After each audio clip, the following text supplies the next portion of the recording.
come to social sustainability. Respected chairperson, respected teachers, colleagues, dear scholars.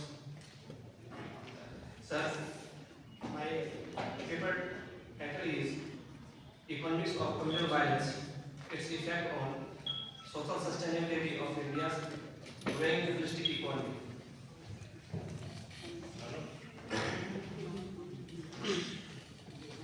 Generally, we have heard about sustainable development, but here we would like to an additional crucial observation of social sustainability, which has been disturbed by communal violence since colonial times and after the independent India. We must understand how communal violence damages our social sustainability and economy as well. If communal violence frequently happens, then globally India's image will be ugly at the world level. We have seen and listened the United Nations meeting PM Modi said in Hindi, मैं उस देश का वासी हूँ जिसने दुनिया को युद्ध नहीं बुद्ध दिया है. In English, I am a resident of that country which has not given the world war but Buddha. It means PM knows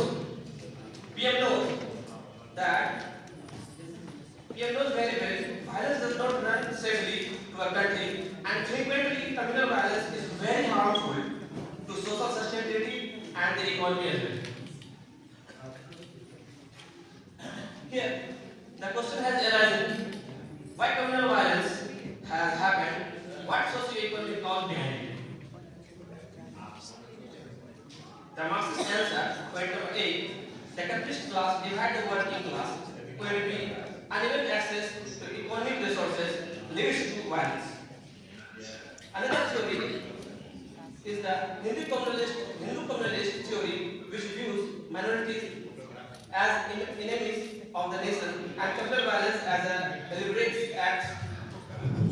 Thank you, sir. Repeat my line. Another theory is the Hindu communalist theory, which views minorities as enemies of the nation and communal violence as a deliberate act intended to humiliate and injure the Hindus. Its counterpart is the Muslim views communalist theory, which views communal violence as well organized, pre-planned Hindu attacks designed to drive them out of their area to reduce them to second-class citizens. Explanation and discussion. India is the largest democracy and second most populous country in the world, but India, communal violence has been endemic after the independence of India.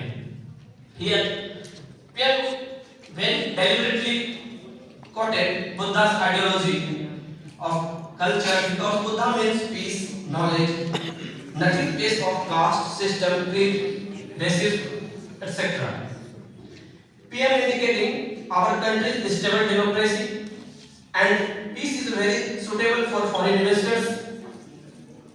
This means PM tries to refill confidence in the investors and expectation in global private players, and with this shows a great Indian image in front of world level and US General Assembly.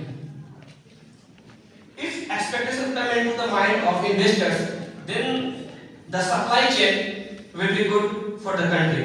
PM creates a healthy and suitable environment by saying India is a peaceful country and a very stable democracy. In other words, this Buddha's country sentence presents India as a great image and suitable environment for foreign investors. According to Milton Friedman, market capitalism requires large number of police force. It means we have to save our economic society from communal violence by the rule of law. It has been here an immense question arises to analyze an economy which groups have been more affected by communal violence since independent India. It has been readily seen in every communal violence in society every time, mostly the vulnerable sections of the society like SC, ST, and minority and unorganized sector or labor class. Facts. Some facts. As per the periodic labor force survey (PLFS) carried out by the National Sample Survey Organization of the Mosby in year 2017-18, the total employment both organized and unorganized sector in the country was around 47 crores. Out of this, around 9 crores are engaged in the organized sector, and the balance of 38 crores in the organized sector. आप मेरा certificate ले लीजिएगा। These are the point that prove India is a growing capitalistic economy. After 1991, India's government officially announced that liberal policy of leadership for our government. The Business Line News Portal said that NDA government, National Democratic Alliance period, is a golden period for privatization. The NDA government first carved out a separate department of disinvestment, which set up a separate committee on disinvestment, that is CCD. In 2021-22, the government is established at 175,000 crores, but it made 45% of this investment target of just 78,000 crores. That is this investment target for 2022-23 rupees 65 crores. The NDA government has released different schemes. It shows India is a growing capitalistic economy. First, Skill India program. Second, Department of Investment and Public Asset Management, that is DIPAM. Third, Asset Monetization Program. Fourth, Make in India. Fifth, Startup India and PLI scheme, and many more programs. Conclusion and solution.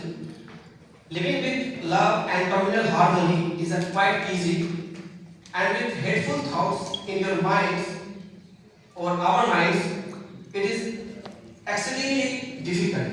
The development of a country depends on human capital, but in tense mind or tense thought or conflict societies, we never create innovative ideas or thoughts. Communal violence regrets the development of a country. Thank you for giving opportunity.